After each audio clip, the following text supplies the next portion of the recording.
अस्सलाम वालेकुम। वालेकुम सलाम जी, कौन सा जनाब? जी फतावा ऑनलाइन से बात कर रहे हैं जी।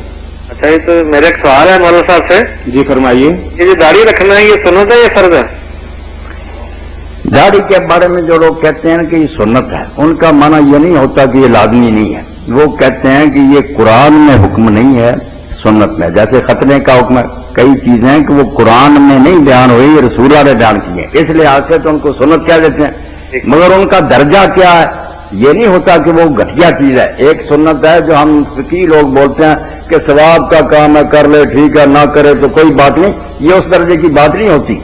सिर्फ सबूत की बात होती है कि इसका सबूत कुरान में नहीं, रसूलुल्लाह के इरशाद में है। इसका दर्जा मेरे भाई पता चलता जब आपने हुक्म दिया कि दाढ़ियां बढ़ाओ, आर्डर भी है। दूसरी तरफ फरमाया कि मजूस और मुशरिकीन की मुखालफत करो, वो काफिर पे दीन दाढ़ियां मूंदते हैं, मुंह से बढ़ाते, तुम उनके उल्ट करो। कहीं फरमाया कि ये दीन फितरत के हिस्से हैं जो शुरू से चले आ रहे हैं, 10 जिनमें से दाढ़ी बढ़ाना। ये भी कहा कि अंबिया की जो स्टाइल भी आप इख्तियार कर सकते थे ना जोर देने का, वो दिया। इतना लाजमी और जरूरी हुक्म है कि कोई उम्मत का आलम और फकीर नहीं कहता कि दाढ़ी मुंडाना जायज है।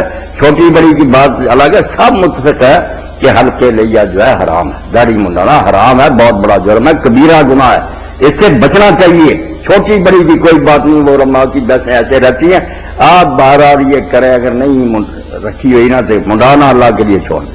ये दाढ़ी रख के मुंडा देना ये कितना बड़ा गुनाह है? ये उससे भी बड़ा गुनाह। एक और सवाल है मेरे दोस्त, ये बताएंगे आपको जी।